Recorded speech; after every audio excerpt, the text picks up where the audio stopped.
Hello, hello, hello, everyone. So, you may notice that I'm in a bit of a different setting. I am here in Seattle presenting at the NANP HealCon conference. This afternoon, I have my presentation on a holistic approach to marketing, which I'm very excited about. I started the day after a flight over where I got in at 9, 10 p.m.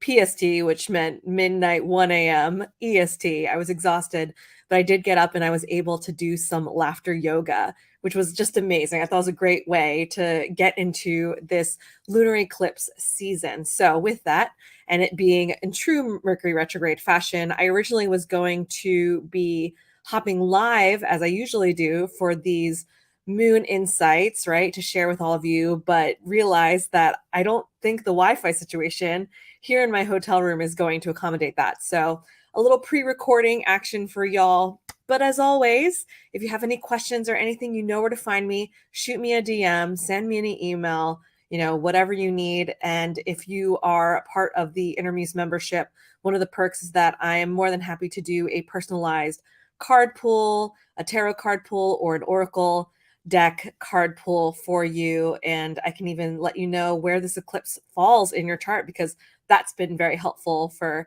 me and folks to know what house and what we should be focusing on with this eclipse. So, with all of that said, let's get right into it in terms of this lunar eclipse in Scorpio and chat through what this means for us and how we can best integrate, best embody, best ground ourselves. Because as you know, as I mentioned in the last Moon Insights video, eclipses are intense times, right? Things are happening at warp speed. And with the last lunation, it was a solar eclipse, right? Where things are hidden. Well, now we're in this lunar eclipse, which is the full moon. Everything is illuminated. Everything that we may have been feeling for the past couple of weeks during this eclipse season is coming to light, right? And what is so powerful, especially with that scorpionic energy, which I'm going to chat about in just a little bit, this full moon, this lunar eclipse is bringing to light, bringing into perspective all of the shit and all of the stuff that may have been lingering underneath the surface. It really is a time for all of that to come to light. Now is the time, right? And what does that mean for us? What does it mean to be able to illuminate the things that may have been lurking underneath the surface, which we may have been avoiding or may not have been in our consciousness? This is an opportunity for us to break karmic and or generational chains. You are a chain breaker. You have the power to do that. This eclipse is an opportunity, despite it being intense and perhaps overwhelming, right? It's an opportunity to really dig deep, to dive in, and to see how we can shift our perspective so that we can build a more aligned and authentic future. So, with that, right, how can we contend with all of this energy? Because it's like flying around, and we're also still in retrograde, right? So, there's just like these opposing forces again of eclipse season moving us to go, go, go, go, and retrograde being like slow down, slow down, slow down. So, let's find a balance in that. We are in Taurus season now. Taurus is a beautiful, earthy, grounding energy. What do? Drink lots of water. Very important. Drink lots of water, hydrate. Ground. What does grounding look like for you? As I mentioned, the laughter yoga this morning that I participated in at this conference was like amazing. It was just beautiful to really have those full belly laughs. It was really powerful. Do the tapping if you need to, meditate, do sound healing, whatever that looks like for you to ground. Super important, right? So please, please, please, please, please take the time to do that, because the moon moved into Scorpio yesterday. So even though the peak of this lunar eclipse is today, this afternoon for EST folks, it is like it's going to last for quite a bit. So make sure you are intentional with those grounding practices. And then moving on to scorpionic energy, where my Scorpio's at. Listen, I know Scorpios have a bad rep, but I've always said I'm a fan of Scorpios. I dig it. Maybe because I'm a fellow water sign, maybe because I've dated a lot of Scorpios in my life. I don't know. I'm very drawn to Scorpios. I have a lot of Scorpio friends and I've worked with Scorpio coaches. So, like, I'm here for it. Scorpio energy is intense. So, let's think about we have the intensity of eclipse season. And on top of that, this is a lunar eclipse in Scorpio, which is already like another level of intensity. So, it's like double whammy intense. And in addition, as I mentioned already, with this eclipse, it's illuminating things. We're digging deep. I love how I have there's like a million lights in this hotel room. So I lit this. I was like, let's make my own little like eclipse situation with this light back here. Um, the other thing with with Scorpio energy is Scorpios, they dig deep. They are deep feelers, thinkers. Hmm? Like it's a water sign, right? So there's this depth to scorpionic energy, which I think will lend itself well for this eclipse. But again, it may be uncomfortable. Might not be cute. Might not be a rosy, puppies and rainbows situation. But sometimes that's just what we need, right? Sometimes we need that kick in the ass to get us to move toward where we're we're meant to go, right? Sometimes we need to get kicked in the ass to surrender a bit and not force, not try to control because we don't really have control at the end of the day anyway, right? What can we control though? The other component of Scorpio energy, and scorpionic energy, is this they have this propensity to communicate very openly to the point of I think it can come off as abrasive or blunt or off-putting, right? That's very Scorpio communication tendencies. So you may feel incensed to speak your mind, especially as I mentioned with the eclipse, like all this shit's coming out. So we may feel incensed to speak our minds, which just FYI, that can impact our relationships. So just being intentional and cognizant of the filter because things may come up. So just know that there is an impact there to what we say and how we react or are proactive in our communication. And despite that abrasion that may come off with our Scorpio friends and with scorpionic energy, there is that sensitivity there. Again, water sign. Us water sign friends are very deep feelers, right? Very intense. And the thing about Scorpios too is that they are I feel they're some of the most loyal folks. If you have Scorpios in your corner, if a Scorpio gets you, if you get a Scorpio, if you all have a connection with a Scorpio, like they are there for you they're the ride or die folks, right? So that may come up too. There may be, things coming up where you feel you have to advocate or feel a sense of maybe you have to come to the aid of friends or relationships, right? So that little stinger might come out too. And lastly, in addition to that sting, there's also kind of an inwardness, right? Um, Unlike, our Pisces friends who are very feely, watery connectors, it takes Scorpios a little bit more time to feel comfortable in that space. And even then, they're definitely more introverted and inward, right? It's definitely more of an internal process, which again, I feel is quite powerful and potent in this particular eclipse. This lunar eclipse is the opportunity to test your resilience, your perseverance, to reflect on what you've been through. And here's the thing about this particular eclipse. This is the third eclipse in a series of eclipses in the sign, right? So we think back, right, to last year. Where were we? I don't know about y'all, but a lot has changed for me personally in the last year, right? What are we learning? This is like the completion. The completion of what we've learned. So it's a growth and learning opportunity. What's also very interesting is that this particular eclipse is the sun is close to Uranus, which is the planet of revolution, rebellion, unconventionality. So here's an opportunity again to show up in a way that may not feel as comfortable for you, that you may have wanted to show up as in your authentic, beautiful alignment, but have been afraid to. Like this energy should force you to get there, right? If there's been something that's been weighing on your heart, maybe now's the time to go. Right? And here's the thing, it doesn't have to be all serious, right? I mean, just thinking back, I know I keep referencing it, that laughter yoga, right? Like this process of unraveling, of unlearning, of relearning, of knowing ourselves and who we can be and who we want to show up to be, despite what, other folks may think. Let's have a lightness to it, right? It can get heavy, right? Especially in eclipse season and retrograde, right? Things can get heavy. How can we lighten things up a bit?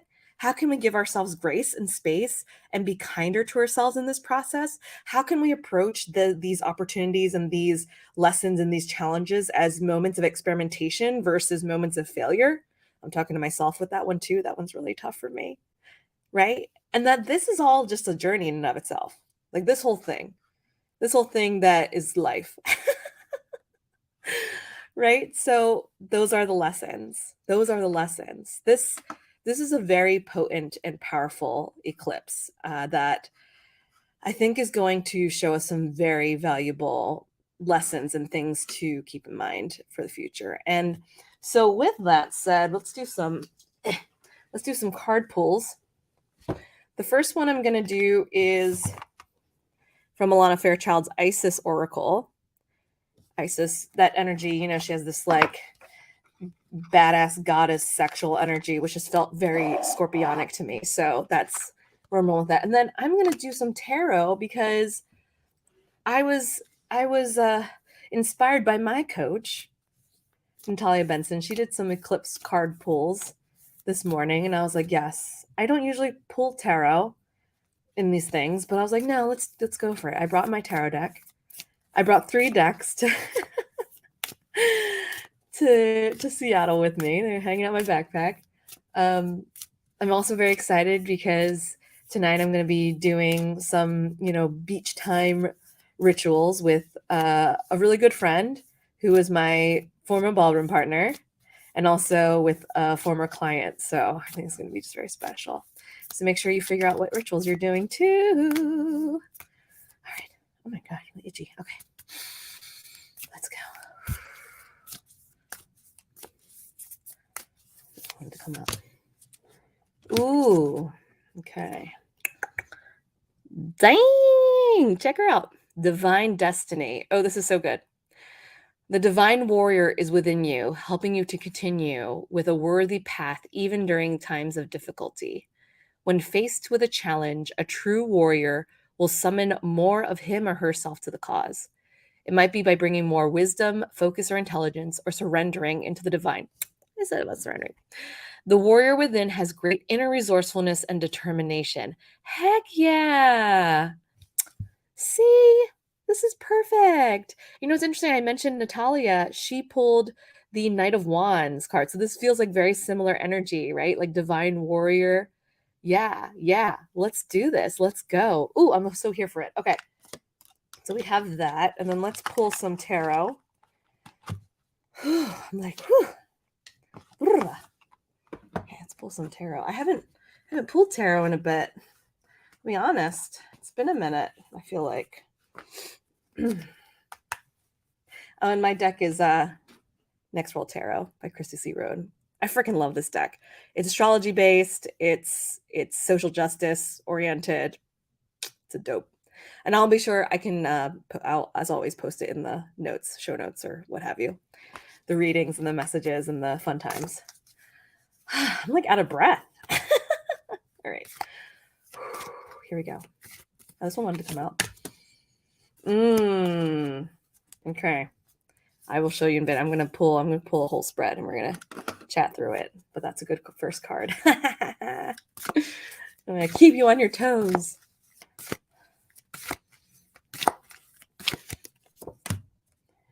Oh boy. Man, oh man. Okay. I will give you a little heads up. A lot of that guy popped out. Okay. All reversals so far. Ooh. Oh man, this is such a good spread. Okay. Here we go. So the first card we got was 4 of Swords, but it was reversed. So the way that I read reversals varies. It depends on the card. In this instance, what's coming through is that this is one of those like emphasis, right? So a reversal is like, no, you really need to fucking do this. Four of Swords, I've pulled this card quite often. It basically is, as it says here, respite, right? It is giving yourself the time and space to mentally reset. As I mentioned, right, Scorpio can be like this intensity. Retrograde can be intense when it comes to, because swords is the intellect, right? It's like air. So, it's like, okay, don't forget. So Scorpio, we're in retrograde still. Like, let's take the time to pause and chill and really be intentional with our communication, give ourselves a little bit of a mental break. Let's not push ourselves too hard, right? The planet here is Jupiter and Libra. Like, let's expand on relationships and balance. Balance. Think about the balance. um, okay, and then the second card was the teacher, right? Which, hold on a second, I believe. Oh, yeah, it's the Emperor. Okay, there's some some decks they do like a redo of what the archetype is. Yeah, so 4 in tarot is typically the Emperor. This is the teacher, but also a reversal. I'm feeling called to read from the book, which doesn't always happen, but in this case, I wanna. So let's see what it has to say. The teacher organizes the platform for the debate, the arsenal for the life lesson, the guides for poetic imagination, the textbooks for growing up, and the never ending stories. Having learned from experience, failed from obstacles, and regrouped through experimenting with right and wrong, the teacher gathers her research and separates it into control and variable positions. She wants us to be able to choose between self reflection and action, righteous control, or an abuse of power. The teacher asks you to hone your wisest self and turn chaos into a map. Through every triumph, every learning experience, and every moment of unwarranted silence or oppression, the teacher archives the principles that work for herself and for others, creating libraries that help kids learn the definition of justice. She asks you to isolate your mind from the noise and shut down the voices that challenge your intellect. She asks you to study justice. How can you aid and abet the situation at hand through truth and radical responsibility? Uncover a whimsical sense of responsibility that may forget to shower but always puts justice to the front. Okay, so a couple of things, right? This is like, I think, a beautiful segue from our first card, right? It's like take a break, and then when you're ready to go, let's go. But there needs to be an intentionality in the go, right? And there's also, that says whimsical, right? There's still a lightness to this work. It doesn't always have to be so like humdrum, heavy, serious, right? We can approach this as a more balanced act of finding the truth, of exposing who we are, of learning the lessons, right? And that, just regrouping. It's okay. It's okay to take a chill here. This is Aries energy, right? So it's fiery, but it's action, but disciplined action. It's action, but it is a more balanced, intentional action. So we're not like going full force in, right? That sort of thing. And then I thought this was just a beautiful last card to round out the spread. I've pulled this card a lot before for clients, is the Seven of Wands, which is this courage. It's again another fire. Let's give our mental capacities a break. When we're ready, let's move forward with that disciplined action, and to know that we have the resources within us, right? You see, like, the police is behind her, then she just looks forward. She's not looking back. She has the courage. Mars and Leo. Leo is that fire sign that is very outward expression. Mars is that fire is like that passion, right? So it's moving forward with a passion that really fuels who we are. Leos show up as they are. We can show up as we are. We can have that courageousness like the lion, like the Leo.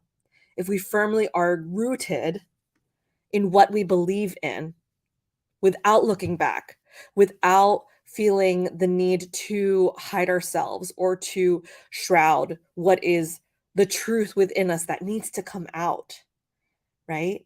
Right? And you have that. You have that power inside you. You have the ability to be that gorgeous divine warrior. We have that capacity.